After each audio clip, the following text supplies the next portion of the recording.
એકવાર જો આ રીતે કુકરમાં દૂધી બટેકાનું શાક બનાવ્યું તો બધાને એટલું ટેસ્ટી લાગશે કે અઠવાડિયામાં 2 વાર તો આ શાકની ફરમાઈશ આવશે જ. વિડીયો પસંદ આવે તો લાઈક આપી રૂપલ્સ ટેસ્ટી ટ્રીક્સને સબસ્ક્રાઇબ જરૂર કરજો. Happy cooking, enjoy eating. સૌથી પહેલા આપણે 300 ગ્રામ દૂધી અને 200 ગ્રામ બટેટા લીધા છે. ટોટલ 500 ગ્રામનું શાક બનશે. આ શાક 2 થી 3 જણ માટે પૂરતું છે.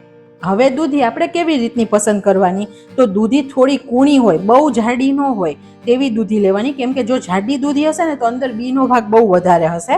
અને કૂણી લેવાની. તમે આમ નખ મારો ને તો નખ સહેલાઈથી અંદર જતો રહે અને એકદમ કૂણી તમને લાગે એવી દૂધી લેવાની. જ્યારે દૂધી ફ્રેશ હશે ને તેનું શાક બહુ જ સરસ બનશે. જો ફ્રીઝમાં મૂકીને 2 દિવસ પછી શાક બનાવ્યું ને તો દૂધી સરખી ચડશે નહીં. તો આપણે ફ્રેશ લાવીને જ શાક બનાવશું. બટેકાની છાલ કાઢી લઈએ.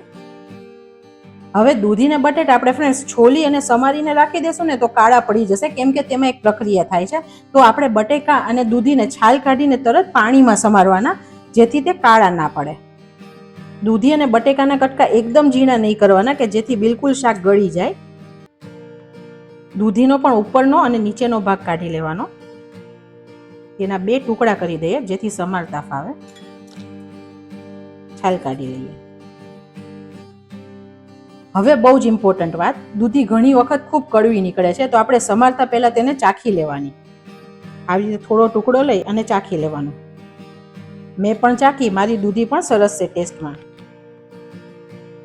હવે આમાં જુઓ, કૂણી દૂધી હતી તો બહુ મોટા બી નથી. જો બહુ મોટા બી લાગે તો તમારે ઉપરથી બી કાઢી લેવાના, નહીં તો ખાવામાં સારું નહીં લાગે.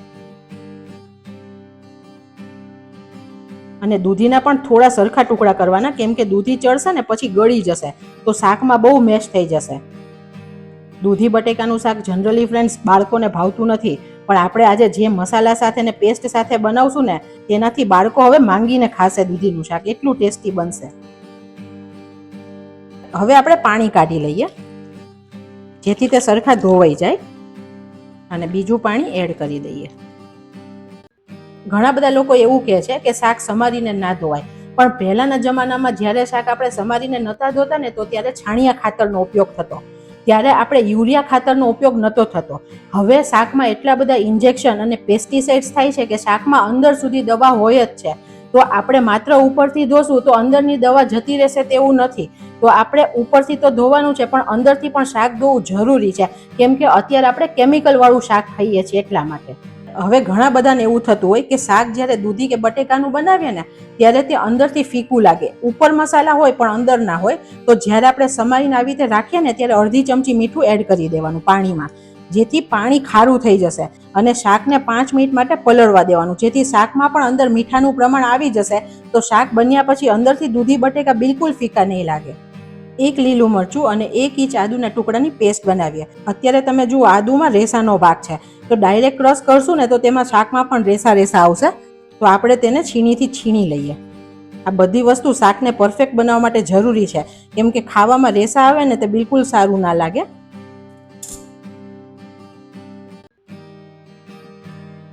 આની પેસ્ટ બનાવી લઈએ. 2 મીડિયમ સાઇઝના ટમેટા લીધા છે. આનો આંખનો ભાગ કાઢી અને આપણે છાલ કાઢી લઈએ જેથી શાકમાં સરસ ગળી જાય. ટમેટા સરસ ગળી જશે ને છાલ છૂટી નહીં પડી જાય. ઘણીવાર એવું થાય છે ફ્રેન્ડ્સ કે શાકમાં ટમેટાની છાલ છૂટી પડી જાય જો આપણે પેસ્ટ નથી બનાવતા તો. નાના કટકામાં તેને સમારી લઈએ. વચ્ચેનો ભાગ વધારે કડક છે તો મેં કાઢી લીધો છે. હવે શાક માટે એકદમ ટેસ્ટી પેસ્ટ બનાવીએ. અત્યારે 2 મસાલાની ચમચી કાશ્મીરી લાલ મરચું લીધું છે. 1/2 ચમચી ધાણા જીરું લઈએ. 1/4 ચમચી હળદર એડ કરીએ. 1/4 ચમચી જેટલો ચાટ મસાલો એડ કરીએ. 1/4 ચમચી ગરમ મસાલો એડ કરીએ છીએ. હવે દૂધીનું શાક બનાવીએ ને ત્યારે પાણી પોચું એટલે કે પાણી છોડે એવું બને છે. તેનો રસો થીક સરસ નથી બનતો. તો તેની માટે આપણે અડધી ચમચી જેટલો ચણાનો લોટ એડ કરીએ છીએ. આનાથી સરસ બાઇન્ડિંગ આવશે રસાને અને રસામાં સ્વાદ પણ સરસ આવશે. બધો મસાલો આપણે એકવાર મિક્સ કરી દઈએ. આ મસાલો એટલા માટે આપણે આ રીતે કરીએ છીએ કે આપણે શું કરીએ કે દૂધી વઘારીને મસાલો નાખી પાણી નાખીને વિસલ કરીએ તો પાણીમાં બધો મસાલાનો સ્વાદ જતો રહે છે અને દૂધી ને બટેટા ફીકા લાગે છે. અને જો તેલમાં નાખી મસાલો સાતળવા જાઓ તો કોરો મસાલો હોય તો તે કાળો થઈ જાય બળીને. તો તે ના થાય તેની માટે આપણે આવી રીતે એક પેસ્ટ બનાવી લેવાની. પેસ્ટ બનાવવા માટે 1/4 વાટકી જેટલું આપણે પાણી એડ કરીએ.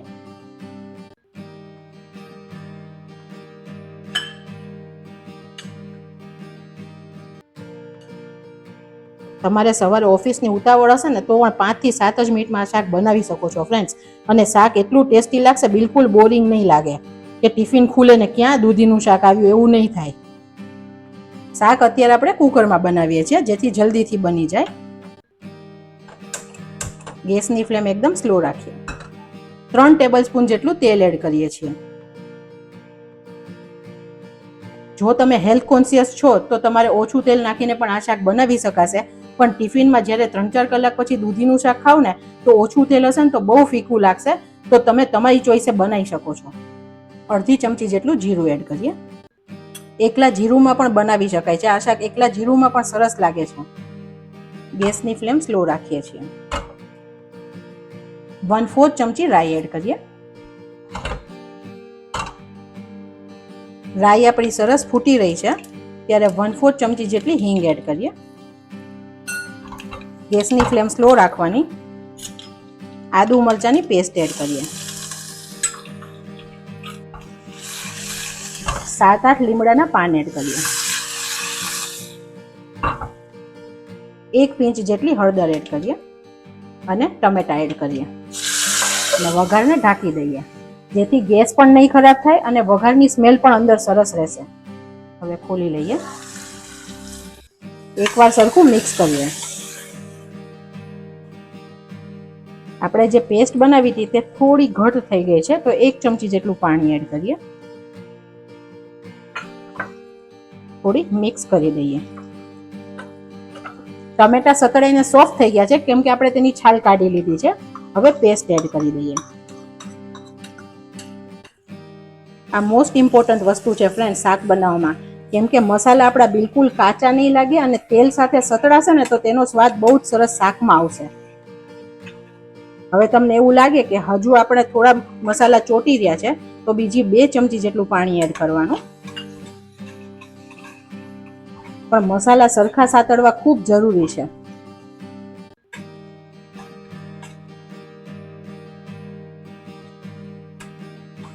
એટલી મસ્ત સુગંધ અત્યારે આવે છે. આપણે ચણાનો લોટ લીધો છે તે પણ કાચો છે તો આવી રીતે તેલમાં સાતળશું ને તો ચણાનો લોટ પણ સતળાઈ જશે, નહીં તો તેની કાચી ફ્લેવર આવશે શાકમાં. તેલ છૂટે ત્યાં સુધી આપણે થવા દેવાનું. આવો જોરદાર વઘાર હોય તો શાક કેટલું ટેસ્ટી બનશે ફ્રેન્ડ્સ. અને આ શાક તમે સાદી મગની દાળની ખીચડી, ભાખરી ગમે તેની સાથે ખાઈ શકો છો. ઇવન રોટલા સાથે પણ આ શાક બહુ જ સરસ લાગે છે. ચણાનો લોટ છે ને એટલે નીચે સહેજ ચોટે છે, તમારે નીચે હલાવતા જવાનું. હવે તમે જુઓ લોટ સતળાઈ ગયો છે ને સાઈડમાંથી બધું તેલ છૂટું પડી ગયું છે. આ ટાઈમે આપણે દૂધી ને બટેટા એડ કરીએ. પાણી નિતારીને એડ કરશું.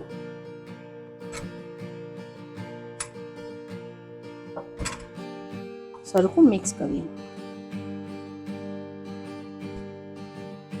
આ બીજું ઇમ્પોર્ટન્ટ સ્ટેપ. દૂધી ને બટેકા નાખ્યા પછી મસાલા સાથે આપણે 3 થી 4 મિનિટ સાતળવાના જેથી અંદર બિલકુલ ફીકાશ નહીં રહે, મસાલો સરસ ચડી જશે. ડાયરેક્ટ પાણી નાખશું તો અંદર મસાલા ભળ્યા નહીં હોય અને પાણીમાં બધા મસાલા જતા રહેશે. તો પાણી એટલે કે રસો ટેસ્ટી બનશે પણ તમારું શાક અંદરથી ખાવામાં ફીકું લાગશે. અને આ શાક અઠવાડિયામાં 1 થી 2 વાર બધાના ઘરે બનતું જ હોય છે, પણ આ રીતે ફ્રેન્ડ્સ બનાવજો એકવાર, એકદમ ટેસ્ટી શાક બનશે. જો તમે લસણ ખાતા હોય તો આદુ મરચાંની પેસ્ટ બનાવી ત્યારે 3 થી 4 કળી લસણની પણ એડ કરી દેજો. તેની પેસ્ટ એડ કરજો, બહુ જ મસ્ત શાક બનશે.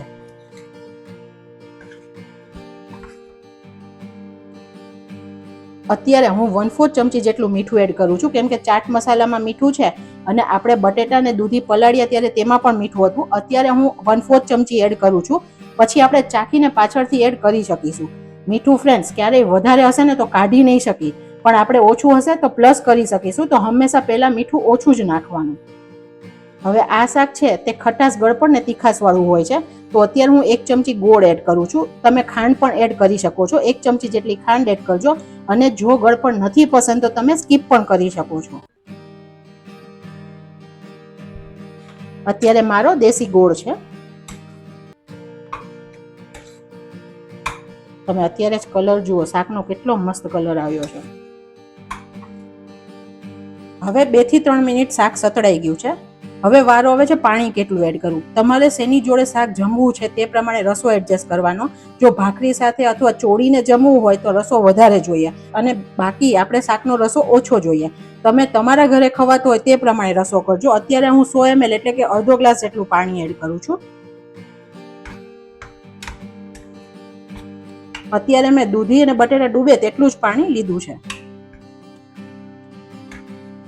આ ટાઈમે મીઠું ટેસ્ટ કરી લેવાનું. જો ઓછું લાગે તો અત્યારે પ્લસ કરી શકો છો, કેમ કે પાણીથી ફિકાસ આવશે.